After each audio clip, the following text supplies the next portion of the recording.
তুমি দিনের শুরুতে হয়তো এমনটি ভাবো যে আমি যদি সুযোগ পেতাম তাহলে তার মতো হতাম। ঠিক দিনের একটু পরে দুপুরবেলা হয়তোবা তোমার মনটা ভেঙে যায়। তুমি হয়তোবা ভাবো ঠিক আজ না, পরদিন থেকে কোনো কিছু ভালো করে স্টার্ট করবো। আর রাতের বেলা তো তোমার স্বপ্ন একেবারেই মরে যায়। কিন্তু আমি তোমাকে যে কথাটি বলতে চাই, দেখো, স্বপ্ন তো সবাই দেখে, কিন্তু ব্যর্থ হয় একটি কারণে, স্বপ্নকে লালন করতে পারে না। মনে রেখো, স্বপ্ন দেখা অনেক সহজ, স্বপ্নকে লালন করা অনেক বেশি কঠিন। স্বপ্নকে টিকিয়ে রাখতে হয়। একটি ফুল গাছে যেমন পানি না দিলে ফুল গাছ থেকে ভালো কোনো ফুল পাওয়া যায় না, ফুল গাছটা নিস্তেজ এবং মারা যায়, স্বপ্ন ঠিক তেমন। স্বপ্নেরও প্রাণ রয়েছে। স্বপ্নকে বাঁচিয়ে রাখতে হবে প্রচেষ্টা, আন্তরিকতা এবং ভালোবাসা দিয়ে। উদ্যোগ নাও, প্রচুর পরিমাণে পরিশ্রমী হও, চোখের ঘুমকে বিদায় দিয়ে দাও।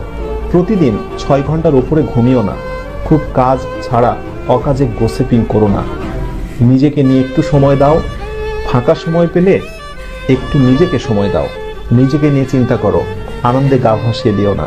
সফল হবার জন্য প্রচুর পরিমাণে ডেডিকেশন প্রয়োজন। মনে রেখো, যারা সাফল্যের একেবারে উচ্চ অবস্থানে অবস্থান করছে, অথবা সেই স্বপ্নের মেডিকেল, ভার্সিটি, ইঞ্জিনিয়ারিং কোনো প্রতিষ্ঠানে যারা আজকে টপ র্যাঙ্কিং অবস্থান করছে, নিঃসন্দেহে তারা অনেক বেশি পরিশ্রমী ছিল। তুমি কি আমাকে একটা উপমা দেখাতে পারবে, এমন কোন স্টুডেন্টের নমুনা দেখাতে পারবে যে পরিশ্রম করেনি কিন্তু প্রচুর ভালো রেজাল্ট করেছে এবং সে অ্যাডমিশন টেস্টে বেস্ট একটা রেকর্ড করেছে? Never, impossible. সুতরাং কথা একটাই, প্রচুর পরিশ্রমী হতে হবে।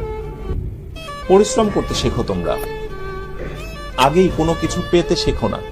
মানে আমি কি পাবো ভবিষ্যতে এটা আগেই ভাবার দরকার নেই। তোমার কাজ হচ্ছে পরিশ্রম করা। কারণ আল্লাহ কখনোই কারো কর্মের প্রতিফলকে নষ্ট করে না। এটা তোমাকে বিশ্বাস করতে হবে। এই কথাটার উপর একটু আমল করার চেষ্টা করো। তুমি যদি পরিশ্রমী হও, তুমি সঠিকভাবে যদি কোথাও মনোনিবেশ করো, তাহলে সত্যিকার অর্থে মাস্ট তুমি কিছু না কিছু নেক্সটে ভালো কিছু পাবে এবং ডেফিনেটলি তুমি পাবে। সুতরাং তুমি কর্ম করে ঠিক আজ না, পরদিন থেকে কোনো কিছু ভালো করে স্টার্ট করবো।